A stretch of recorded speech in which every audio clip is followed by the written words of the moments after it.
안녕하세요. 오늘도 사연살롱을 찾아주셔서 감사합니다.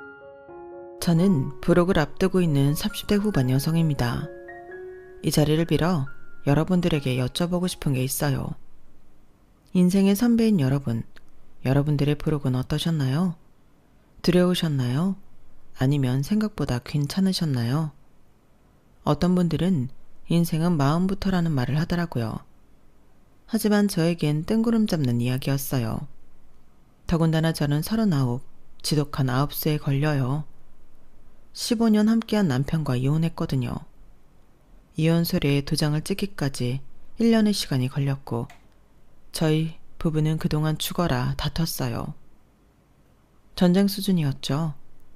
그러니 불혹엔 얼마나 무서운 일이 벌어질지 저는 감히 상상도 못하겠더라고요. 그런데 저희 불혹은 예상하지 못했던 국면을 마주해요. 그 국면은 감히 무지갯빛이라고 말해도 될 정도로 화사하고 아름다웠죠. 그제야 제가 숨을 쉬겠더라고요. 그리고 저희 무지개는 남편에게 비수가 되어 꽂혔고 저는 의도하지 않았지만 남편에게 복수도 하게 되었어요. 그럼 지금부터 그 이야기를 해드릴게요. 어릴 때부터 영특했던 저는 모두의 기대를 한몸에 받고 서울 어느 대학교의 법학과에 입학해요. 동네에서 똑똑하다고 유명했던 제가 법학과에 간 것은 어릴 때부터 변호사가 꿈이었기 때문이에요. 저는 어릴 때 딱 한 번 변호사를 만난 적이 있어요. 초등학생 때였는데요. 저희 삼촌이 숙모와 이혼을 하려고 소송까지 갔어요. 그때 저는 법정에 있었어요. 아빠 나름 그런 것도 교육이라고 생각해서 그랬던 것 같아요. 아빠는 저에게 소송의 전말을 대충 이야기해줬어요. 대충 이런 내용이었어요. 숙모는 가정에 소홀했고 거기다 외도까지 해서 이혼을 하려고 하는데 판결이 숙모에게 유리하게 흘러가는 것도 모자라 양육권, 친권까지 숙모가 엄마라는 이유로 숙모에게 주어질 것 같다는 것이었어요. 어린 저는 그 이야기를 아버지에게 듣고 부당하다고 생각했어요. 어린 저도 숙모가 가정에 소홀하다는 것을 알았거든요. 숙모는 저보다 2살이나 어린 사촌동생을 돌보지 않았어요. 오히려 방치했죠. 기저귀를 찰 때는 기저귀를 하도 갈아주지 않아서 사촌동생 피부에 뭐가 심하게 나기도 했어요. 그리고 저는 그 말도 들었거든요. 숙모가 제가 온 줄도 모르고 친구와 통화를 하던 중이었어요. 양육권이든 친권이든 나한테 오면 나는 얘 고아원에 팔 거야. 귀찮게 어떻게 데리고 살아? 저는 아빠에게 설명을 듣고 그 말을 번뜩 떠올렸어요. 그래서 아빠에게 그 사실을 말했죠. 아빠, 정훈이가 숙모한테 가게 되면 정훈이 고아원에 갈지도 몰라요. 아빠는 그게 무슨 말이냐고 자세히 말해보라고 했어요. 제 이야기를 들은 아빠는 씩씩거리며 법정에서 소란을 일으켰어요. 숙모를 향해 손가락질하며 소리를 질렀죠. 저런 악마 같은 여자한테 조카를 맡길 수 없습니다. 결국 판사는 휴정을 선언했고 그 사이 아빠가 변호사에게 모든 걸 이야기했어요. 그리고 저는 증인으로 신청되어 증언을 했고 숙모로부터 사촌 동생을 지킬 수 있었어요. 그리고 그 이후로 저의 꿈은 변호사가 되었죠. 변호사가 되겠다고 노래를 불렀어요. 저는 처음 본 변호사의 눈빛, 표정, 말투를 잊을 수가 없었어요. 저는 그 변호사처럼 멋지고 든든한 변호사가 되고 싶었어요. 그렇게 말하니 공부를 잘해야 한다더라고요. 그래서 가뜩이나 영특한데 노력까지 해서 우수한 성적을 냈어요.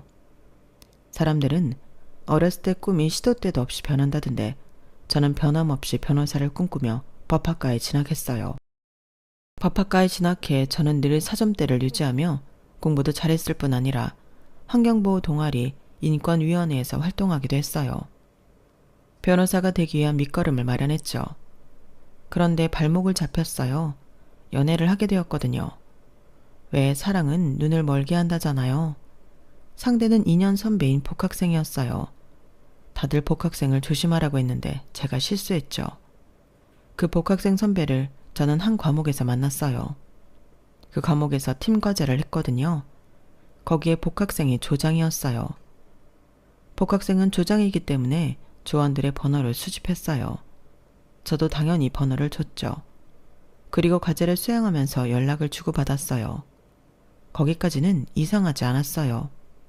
딱 과제에 필요한 메시지만 주고받았거든요. 그리고 그때만 해도 참 성실하고 책임감 있는 사람이라고 생각했어요. 불성실한 조원에게 쓴소리하는 것도 몇 번 봤고요.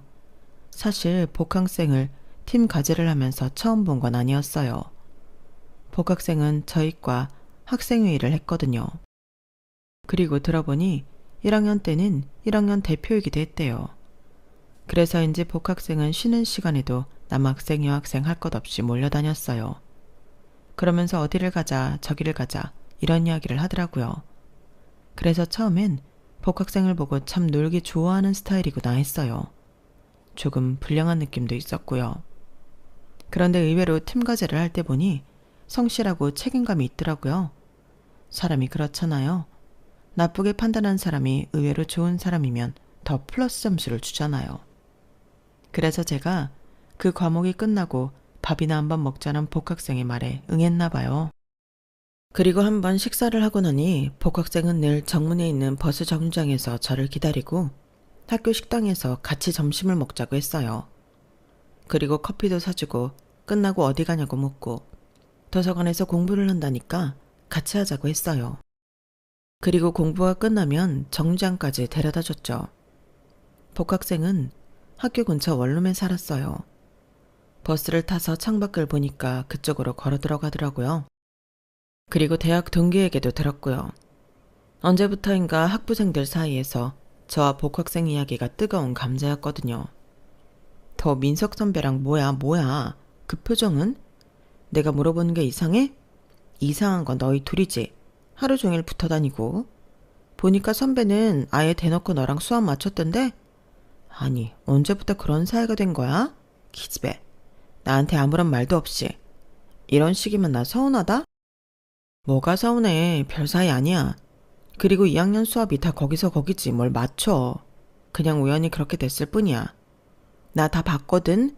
점심도 같이 먹고 도서관도 같이 다니고 정류장까지 데려다 준다며. 그걸 나만 아는 줄 알아? 우리 학부생들 다 알아. 언제부터 사귄 건데? 안 사귄다니까. 그냥 오해하는 거야.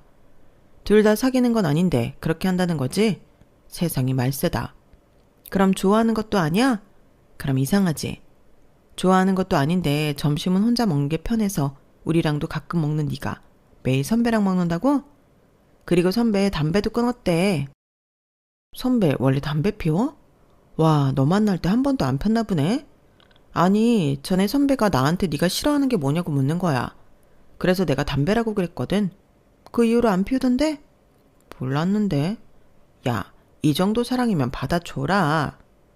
그리고 이 친구뿐만이 아니라 다른 선배, 동기, 후배들도 저보고 이쯤 되면 받아주라고 난리도 아니었어요. 저는 아니라고 오해라고 하면서 답답해했어요. 솔직히 고백도 안 받았는데 뭘 받아주고 자실 거예요. 고백도 안 받았는데 뭘 받아줘요. 고백도 안 했어? 저기 민성이 간다. 야, 민석아. 너 시연이한테 고백도 안 했다며? 빨리 해. 받아준대. 그러자 복학생이 토끼 눈을 하고 저를 쳐다보더라고요. 그래서 주랭랑을 쳤어요. 그리고 늘 그렇듯 도서관 앞에서 복학생이 저를 기다렸어요. 저는 피하려고 도망치려고 했는데 잡혔죠. 그리고 복학생이 고백하더라고요. 저는 복학생을 좋아하진 않았지만, 아니 그런 마음 자체를 잘 몰랐지만 담배를 끊을 만큼 저를 좋아한다니까 고개를 끄덕였어요. 그렇게 저희는 법학과 공식 캠퍼스 커플이 되었죠. 저희는 졸업할 때까지 만났어요. 그러면 졸업을 하고 헤어졌냐고요? 아니요. 저희는 대학 선배, 동기 후배를 놀라 뒤로 자빠지게 했어요.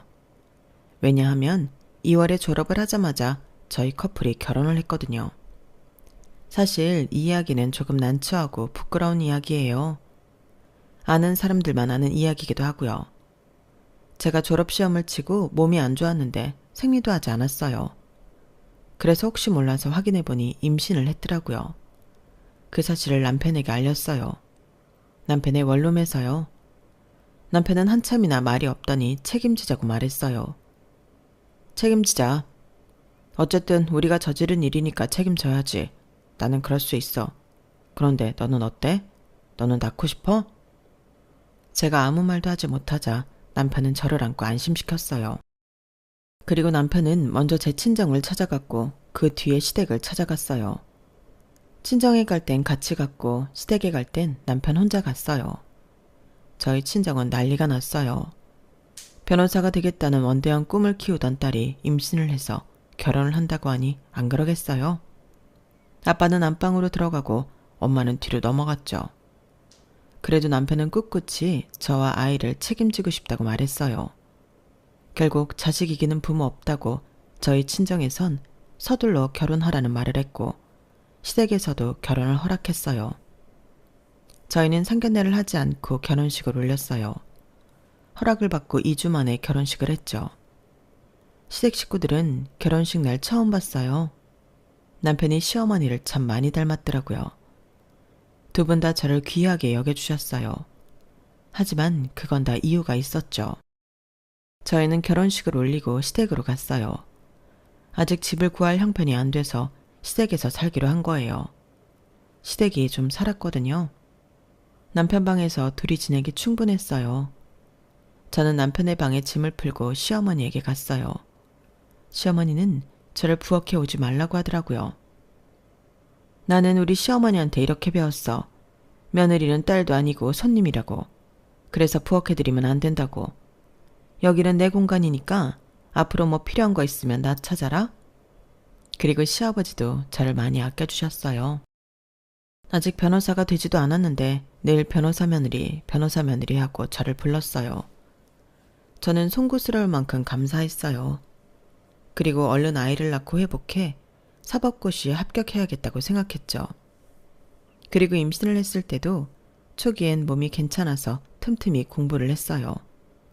그런데 입덧이 오더라고요. 정말 물조차 마시기 힘들었어요. 제가 시름시름 앓으니까 시부모님이 저를 무척 걱정했어요. 그러다 시어머니가 쎄한 표정을 짓더라고요. 너 임신했니? 뜻밖이라는 듯이 설마 그럴 리가 없다는 듯이 저한테 물었어요. 저는 아무것도 모르고 고개를 끄덕였죠.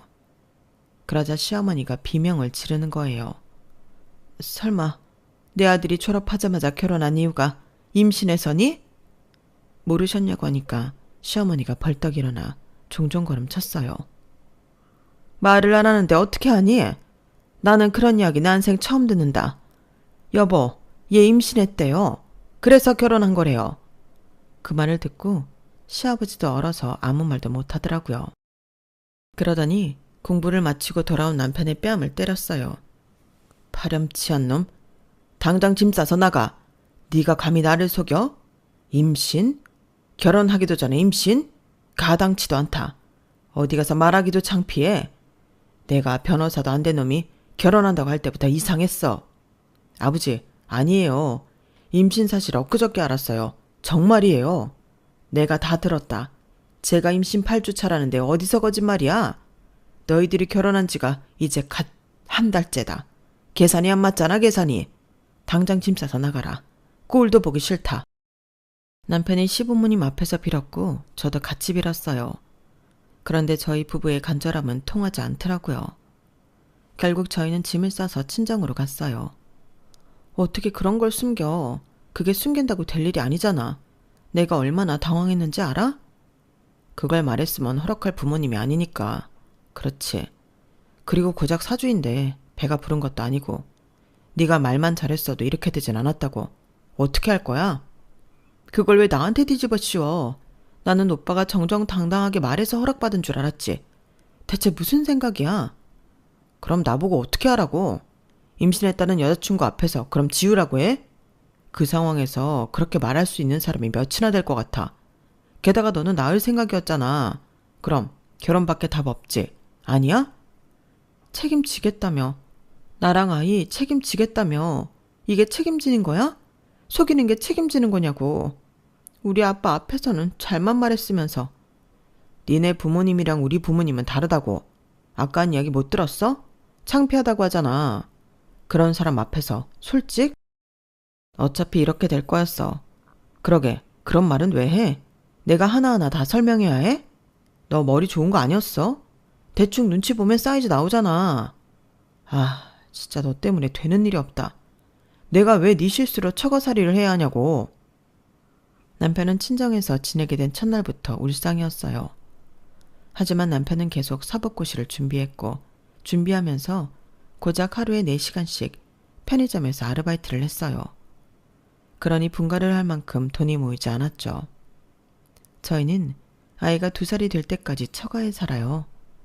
아이가 2살이 되었을 때 아빠가 저를 조심스럽게 안방으로 불렀어요. 제가 들어가니 대뜸 얼마나 모았냐고 물어보더라고요. 그때 저희 부부가 남편은 편의점 아르바이트를 하고 저는 집에서 할 수 있는 부업을 해서 300만 원 정도 모았어요.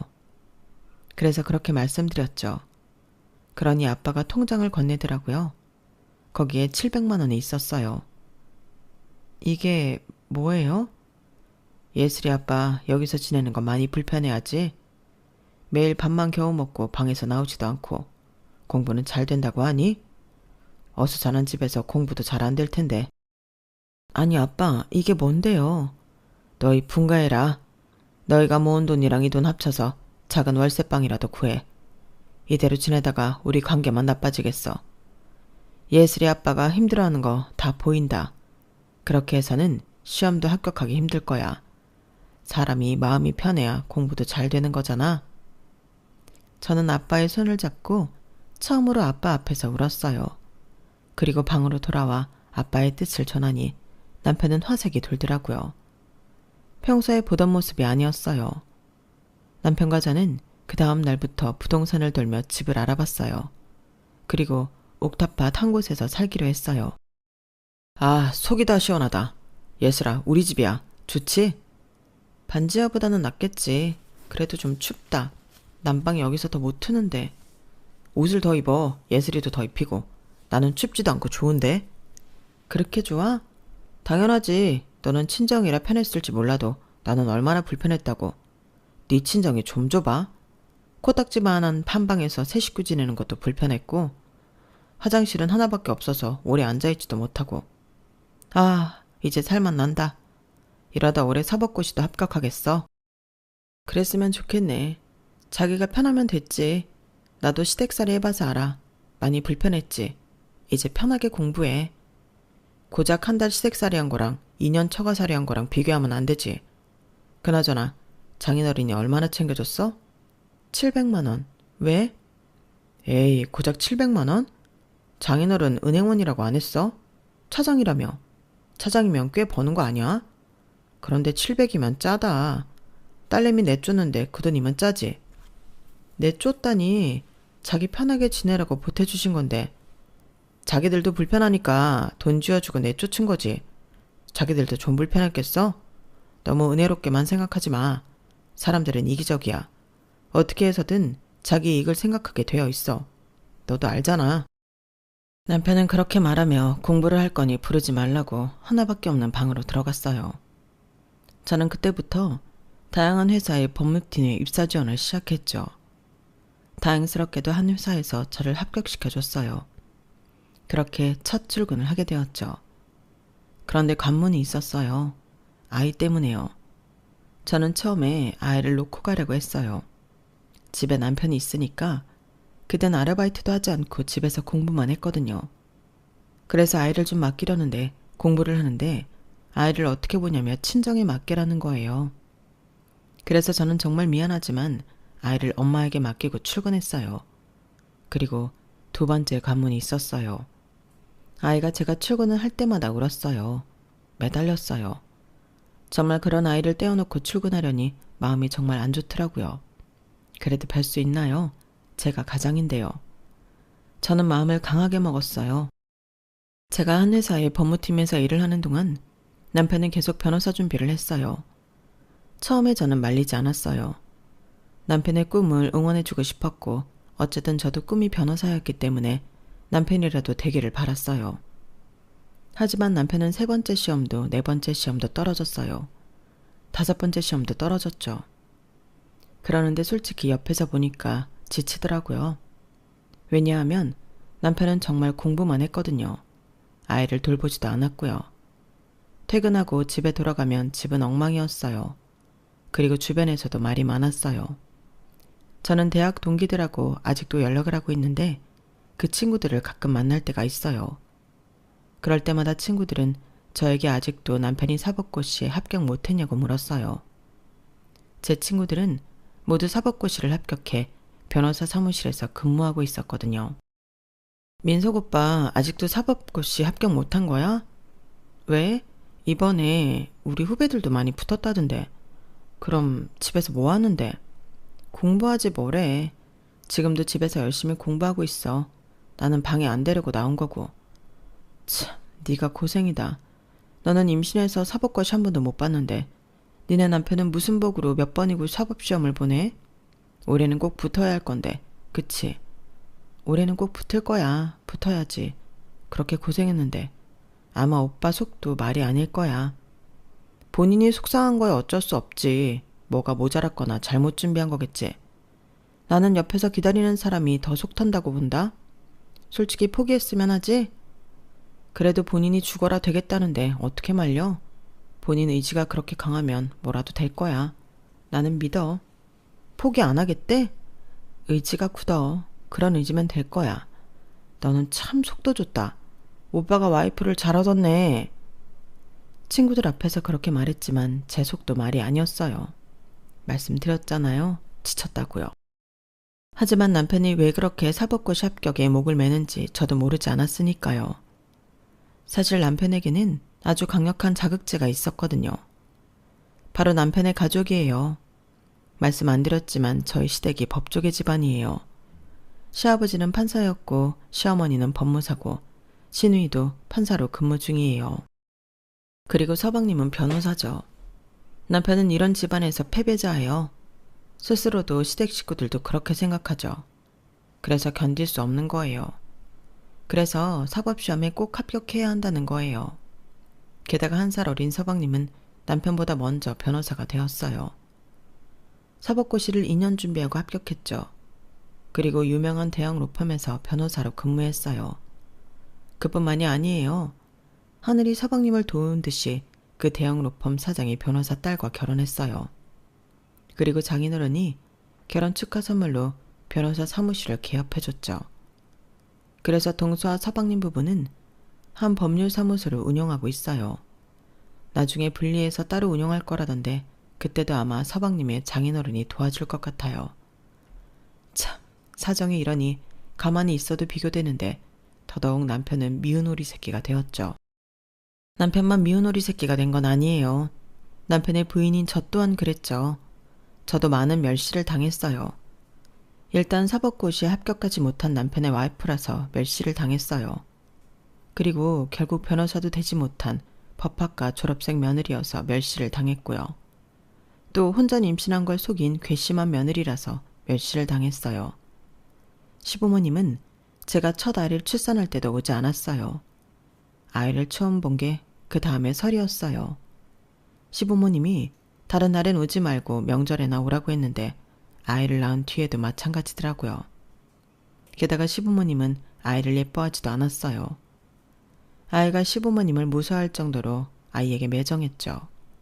나중엔 저도 아이를 데리고 가기 싫더라고요. 그래서 친정에 맡기고 시댁에 간 적도 많아요. 하지만 그럴 때도 아이는 어디 갔냐고 시부모님은 묻지 않았어요. 그리고 서방님이 결혼을 하고 나서는 저희 가족만 빼고 해외여행을 가기도 했고요. 왜 저희 가족만 빼고 갔냐고 제가 섭섭하게 말하자 시어머니는 니네는 돈이 없잖아 이렇게 말했어요. 저는 그 말을 듣고 집에 가서 엉엉 울었어요. 그리고 나중엔 분하더라고요. 내가 왜, 우리 가족을 왜 이런 취급을 당해야 하지? 그런 생각이 들더라고요. 그래서 어떻게 하면 이 치욕을 갚을 수 있을까 생각하니 남편의 사법고시 합격밖에 없더라고요. 그래서 계속 뒷바라지를 해줬어요. 그리고 남편이 7번째 시험을 쳤어요. 결과는 합격이었어요. 남편이 이제 완전히 변호사가 된 거예요. 저와 남편은 껴안고 울면서 그동안의 서름을 씻어냈어요. 좋은 레스토랑에 가서 식사도 하고 와인도 마셨어요. 그리고 남편은 일이 술술 풀리는 건지 한 대형 로펌에서 일하게 되었어요. 저는 남편에게 좋은 품질의 양복을 선물했어요. 남편도 무척 좋아했어요. 저희 부부는 또 껴안고 울면서 행복을 만끽했어요. 온 동네에 남편의 합격 소식을 알리고 축하를 받았죠. 그리고 겹경사로 저희에겐 둘째가 생겼어요. 더할 나위 없이 행복한 시간이었어요. 하지만 그 행복은 오래가지 않았어요. 남편이 변호사가 되고 처음 시댁에 간 날이었어요. 시부모님은 남편이 겨우겨우 변호사가 되었는데도 불구하고 축하한다는 말 한마디를 안 했죠. 평소와 같았어요. 평소와 같이 저희 부부를 무시했죠. 솔직히 남편도 저도 기대를 했어요. 축하한다는 말이나 고생했다는 말을 기대했어요. 그런데 시부모님뿐만 아니라 서방님도 동서도 별 말 없이 자기들끼리 이야기를 하더라고요. 그래서 제가 남편이 사법고시에 합격했다고 아냐고 물었어요. 그거야 너희들이 전화해서 말해줬잖니. 왜? 결과가 잘못되었대? 아니요. 그런 일이 어딨어요. 중요한 시험인데 결과가 잘못되었다뇨. 그래? 그럼 갑자기 그 얘기는 왜 꺼낸 거야?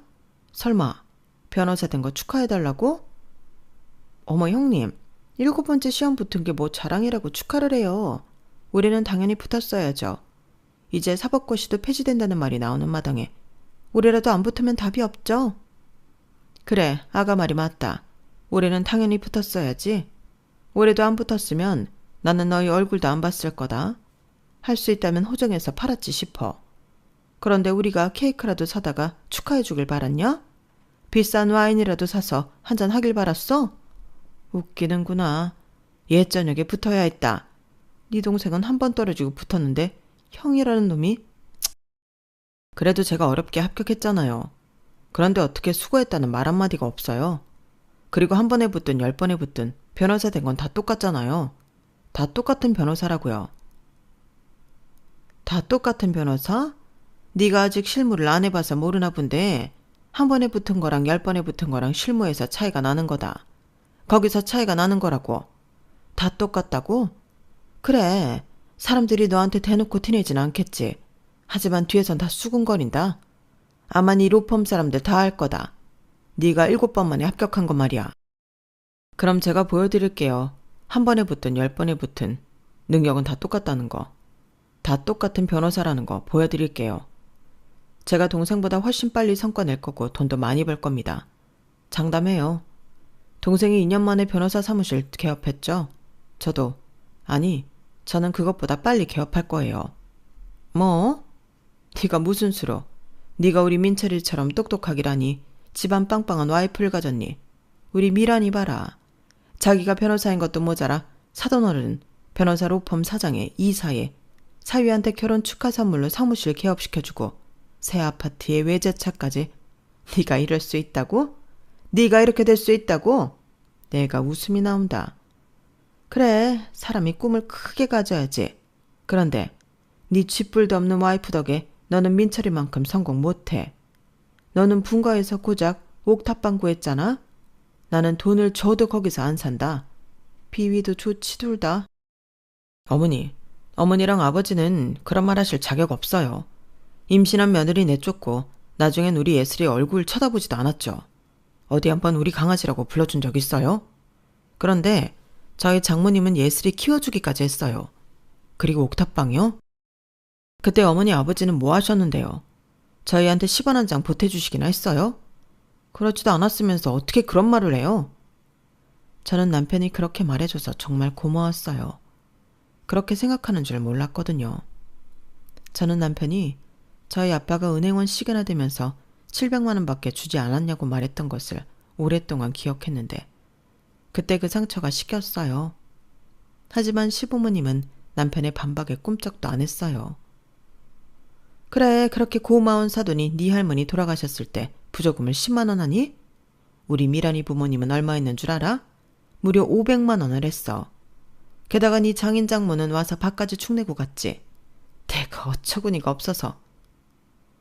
어떻게 말을 그렇게 해요? 오신 것만으로도 감사한 일이죠. 누가 오라고 했니? 그런 자리엔 돈만 보내고 안 오는 게 나아.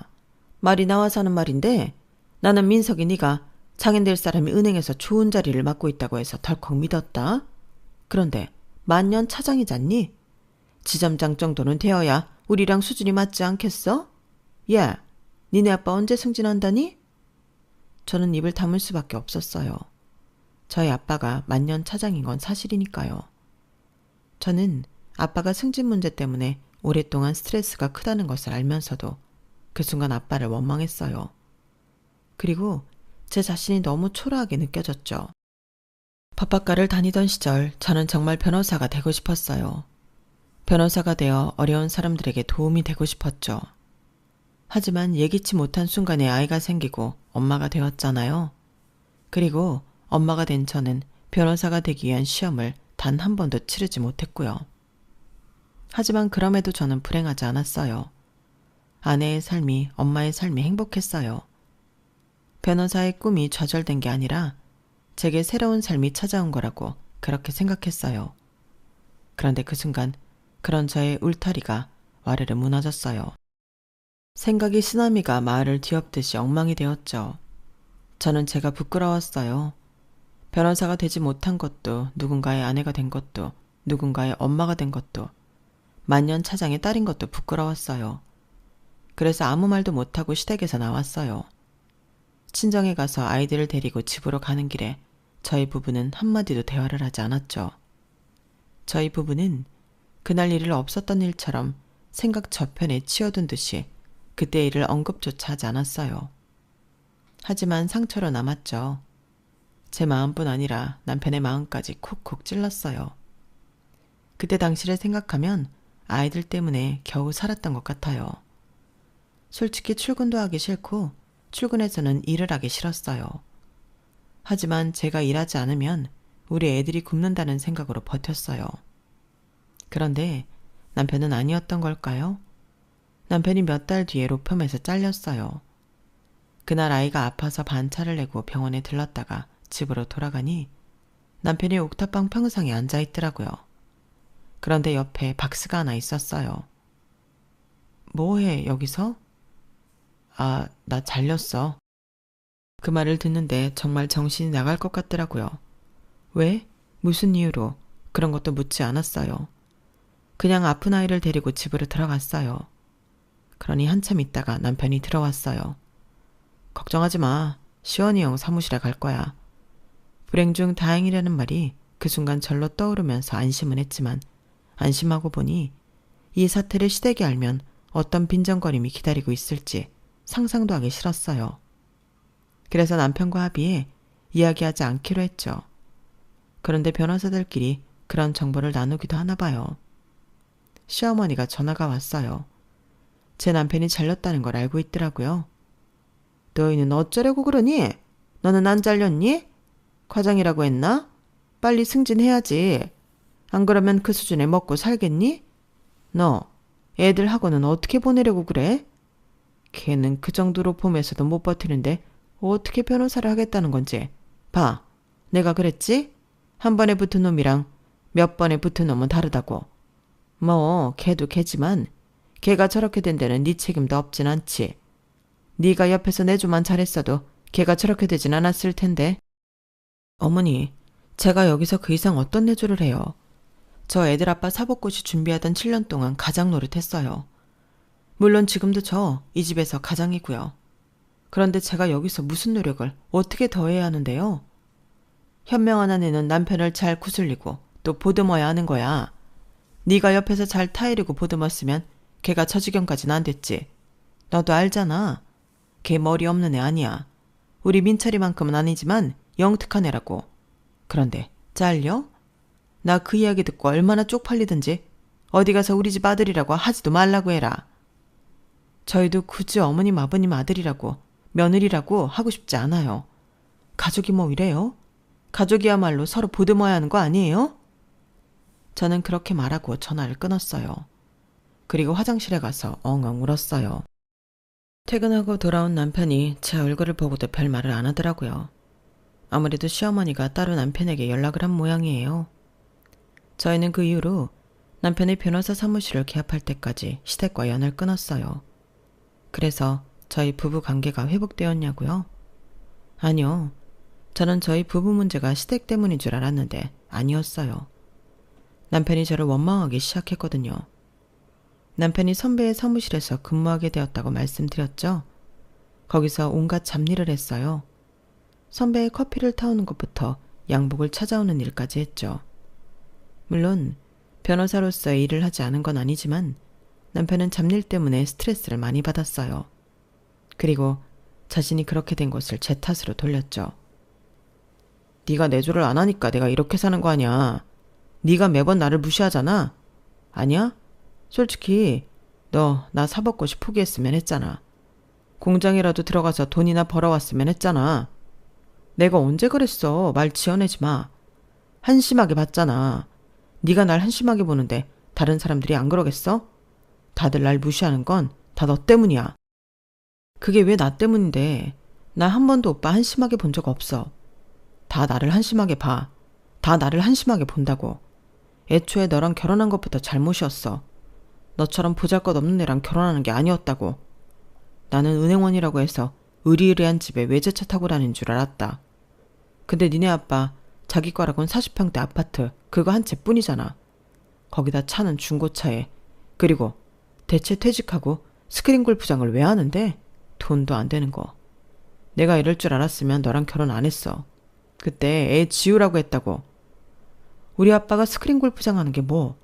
그럼 널 위해서 뭘 해야 하는데? 대체 우리 아빠가 널 위해서 왜 해야 하는데? 꼴랑 아마추어 대회 몇 개 나가서 우승한 거 가지고 장사가 잘 될 것 같아? 자격증 몇 개 따고 뭐? 골프 강습을 한다고? 세상이 그렇게 쉬워 보여? 그게 됐음 너도 나도 강습하게. 웃기지 마. 곧 망해. 네 아빠 잘 봐라. 남편은 아빠가 시작한 골프 사업도 무시했어요. 그렇게 몇 년 뒤에 남편은 대출을 받아 변호사 사무실을 냈어요. 저는 여전히 냉전 중이지만 축하하는 의미로 화분을 사들고 변호사 사무실로 갔어요. 남편이 별 감흥 없는 표정으로 화분을 보더니 아무데나 놓으라고 하더군요. 그리고 저에게 커피를 타주고 서류를 내밀었어요. 보니까 이혼 서류더라고요. 이게 뭐야? 보면 알잖아. 그냥 쓰라는 대로 쓰면 돼. 갑자기 왜 이래? 갑자기라니. 우리 몇 년 동안 냉전이었어. 밥만 애들 때문에 겨우 같이 먹었지. 그런데 갑자기? 너도 예상했다고 생각했는데? 남편은 진심인 것 같았어요. 저는 애들 이야기를 하면서 남편의 마음을 돌리려고 했어요. 그런데 남편은 짜증을 냈죠. 애들은 다 네가 데려가. 양육권, 친권 가져올 생각 없으니까. 정말 1억이야? 너도 양심이 있어라. 뭘 붙잡냐? 우리가 뭐가 남았다고. 그리고 너희 집에 뭐가 있다고. 처가에 돈이라도 많으면 이혼 안 하지. 너희 아빠 이번에 얼마나 벌었대? 겨우 그 돈이지. 더 벌 것도 없어. 이혼해. 후회할 텐데. 제가 그러자 남편은 박장대소를 했어요. 결국 저는 이혼 서류에 도장을 찍었어요. 남편은 약속대로 양육권과 친권에 손대지 않았고 저는 양육비를 약속받았죠. 하지만 1년 동안 남편은 양육비를 주지 않았어요. 대학 동기들의 말을 들어보면 사무실은 여전히 운영하고 있다던데. 하지만 저는 전 남편과 연락을 하기 싫어서 냅뒀어요. 그런데 어느 날 전 남편이 저를 찾아왔더라고요. 전 남편과 이혼을 한 뒤에 저희 식구들은 작은 빌라로 이사를 했는데 거기를 어떻게 한 건지 말이에요. 무슨 일이냐고 물으니까 대뜸 저희 아빠 근황을 물었어요. 장인어른 스크린 골프장 옮겼어? 아니, 더 늘었지. 뭐? 어떻게? 그게 궁금해서 찾아온 거야? 애들이 어떻게 지내는지는 안 물어? 와, 아니 내가 사무실 개업할 때 이랬어야지. 내가 지금 빚이 얼만데? 내가 알아보니까 지금 스크린 골프장이 3개에 거기서 강습도 잘 되고 있고 지역 골프 아카데미 강사도 한다며. 맞아. 거기다 네 남동생이랑 골프 여행 사업도 하고? 남편은 세세하게 다 알아온 것 같았어요. 그리고 상당히 충격을 받은 듯 했죠. 하지만 전 남편이 주사해온 것들은 모두 사실이에요. 저희 아빠가 8개월 전 아마추어 골프 대회에서 우승을 한 뒤에 갑자기 기적처럼 아빠의 골프장에 손님이 늘었어요. 그리고 아빠에게 골프를 배우고 싶다는 사람도 늘었죠. 그 기회를 틈타 아빠는 수강료를 조금 올렸어요. 그런데도 사람들은 배우겠다고 난리였죠. 게다가 지역 골프 아카데미에서 아빠를 스카우트했어요. 그래서 아빠는 여러 사람을 가르치는 골프 선생님이 되었죠. 아빠는 그 돈으로 2개의 골프장을 더 개합했어요. 그리고 물 들어올 때 노저으라고 남동생이 다니던 여행사를 그만뒀어요. 그런 뒤에 아빠와 함께 골프 여행사를 차렸죠. 그리고 그 사업은 대성공이었어요. 아빠와 남동생은 정말 너무 바쁜 6개월을 보냈어요. 특히나 인솔자인 남동생은 6개월 동안 3번도 못 본 것 같아요. 한날 남동생이 죽겠다고 하더라고요. 밥도 제대로 못 먹더니 방에 들어가서 자려고 하더라고요. 그래서 어쩌냐고 제가 안쓰러워하니까 남동생은 통장에 찍힌 숫자를 보여줬어요. 내가 이것만 보고 달린다 누나. 그 금액은 어마어마했어요. 그리고 남동생은 보란듯이 2달 뒤에 독립했어요. 결혼도 안 한 놈이 30평대 아파트에 들어갔죠. 거기다 차도 새로 뽑았더라고요. 남동생이 차박하는 걸 좋아하는데 그럴 수 있는 SUV를 뽑았어요. 그리고 아빠도 마찬가지였어요. 아빠는 제가 초등학생 때부터 살았던 아파트를 팔고 새 아파트로 이사를 갔어요. 그리고 아빠의 드림카인 벤츠를 뽑았어요. 그리고 엄마가 아주 오래전부터 꽃집을 하고 싶어 했는데 엄마가 플로리스트 자격증을 따자마자 가게를 열어줬어요. 기적적으로 성공한 아빠는 큰딸인 저에게, 아픈 손가락인 저에게 새 차를 뽑아주기도 했어요. 그러면서 변호사 시험에 대해 물었어요. 도전해보고 싶다면 하라고 아빠가 다 지원해주겠다고 했죠. 그래서 지금 고민 중이에요. 전 남편은 자료로 알 수 있는 모든 사실은 알고 있는 것 같았어요. 자기 혼자 흥분을 해서 가만히 있지를 못하고 피해자처럼 억울해하더라고요. 그러니까 지금 돈을 쓸어 모으고 있다는 거지? 뭐 그렇다고 볼 수 있지. 언제부터 그랬는데? 찾아봐서 알 거다냐. 한 8개월쯤 되었나? 와, 어떻게 이러지?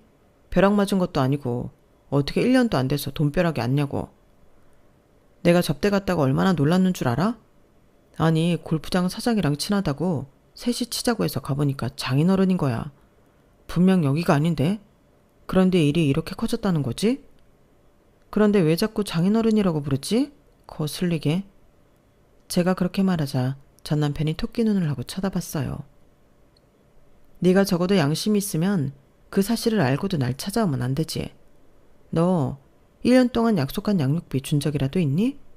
아니면 애들 어떻게 지냐고 물어본 적은 있어? 어쩜 사람이 이렇게 간사하고 지저분하니? 아무리 부성애가 후천적인 거라지만 적어도 1년 만에 나를 찾아왔으면 애들 안부부터 물어야 아빠 아니니? 너 같은 거한테 일말의 기대를 한 내가 한심하다. 앞으로 나도 애들도 찾아오지 마.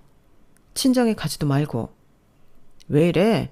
내가 너무 놀라고 급해서 먼저 그 이야기가 나온 거지. 애들은 잘 지내? 이미 늦었어. 나 만나는 사람 있어. 이 지역 딸기연합회 회장 아들이랑 선받고 좋은 감정으로 만나는 중이야. 나이도 너보다 어리고 사람이 치사하지 않아. 뭐? 아니 이혼한 지 얼마나 됐다고 남자를 만나? 아니 네가 이혼녀인데도 괜찮대? 괜찮대. 나랑 어떻게 지냈는지도 다 이야기했어. 그러니까 날 안쓰러워하더라. 그렇게 자신감 없고 치졸한 놈은 있고 자기한테 오래. 그러자 전 남편은 기가 차다는 듯 웃었고 저는 전 남편을 지나쳐 계단을 내려갔어요. 남편이 저를 졸졸 따라오며 한 번만 기회를 달라고 애원을 했죠. 주차장에서 저는 차문을 열었어요. 삐빅 하고 차에서 소리가 났고 전 남편은 제 차를 봤죠. 사실 아빠 뽑아준 제 차, 전 남편의 드림카였어요. 전 남편은 화들짝 놀라서 제 차냐고 물었어요. 그럼 내 차지 누구 차야? 저는 차에 올라 시동을 켜고 황망해 보이는 전 남편을 지나쳤어요. 그리고 박장대소를 했어요. 저는 곧 퇴사할 예정이에요. 아빠의 든든한 지원과 함께 생애 첫 변호사 시험을 준비할까 해요. 그리고 훗날 정말 멋진 변호사가 되어서 다시 한번 전 남편의 코를 납작하게 만들 생각이에요. 여기까지가 제 사연입니다. 7년의 뒷바라지를 무시하고 변호사 사무실을 개업하자마자 저를 헌신짝처럼 버린 제 남편의 이야기 어떻게 보셨나요? 나름 시원한 복수를 한 것 같은데 여러분도 그렇게 생각하시나요? 여러분들은 사람의 마음을 함부로 하는 나쁜 자들을 만나지 않기를 바랍니다. 제 이야기 들어주셔서 감사합니다. 오늘도 행복하세요. 여러분, 사연 댓글에 응원과 현명한 조언 부탁드려요. 좋아요와 구독은 저에게 큰 힘이 됩니다. 오늘도 좋은 일 가득하세요.